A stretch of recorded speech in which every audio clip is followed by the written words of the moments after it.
سعد صباحكم مساكم أصدقائي، ورجعت لكم فيديو جديد. طبعا أمي قالت لي بدك تتسلى، قلت لها قالت لي اقف أورجيك أحلى تسلاية على رأي اللمبي قلبي أمي بقى.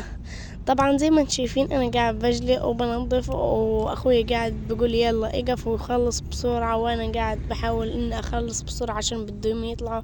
طبعا زي ما انتم شايفين هي خلصت كل هدول قدامكم، وقاعد بجلي بكمل ضايل كمان صحن، واخوي قاعد بدير علي مي وببللني. بصراحة اخدت لي لفحة برد مرتبة، وقاعد انا بتكلم بقول مع اي حد يدير علي مي، وحمموني الصراحة. طبعا أصدقائي الأدوات المنزلية هاي احنا لما جينا من الشمال ما لقيناش ولا ما جبناش ولا شيء، ولا صحن ولا معلقة ولا كوباية. طبعا هدول أدوات يعني الناس أغلبية مش موجود عندها. وطبعا في المغرفة أنا حاولت إن أنظفها قد ما أقدر، وقاعد اتعذبت لما نظفتها.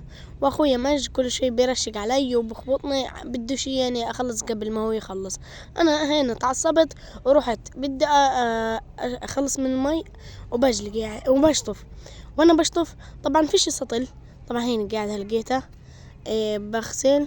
وانا بقف المصيبة اللي صارت انها وقع يجلي. وطبعا انا زي الولد المؤدب الخلوق المحترم رجعت وصفته عشان اكمل الرضا تبع امي. طبعا انا هنا هيك خلصت، وانا هنا خلصت.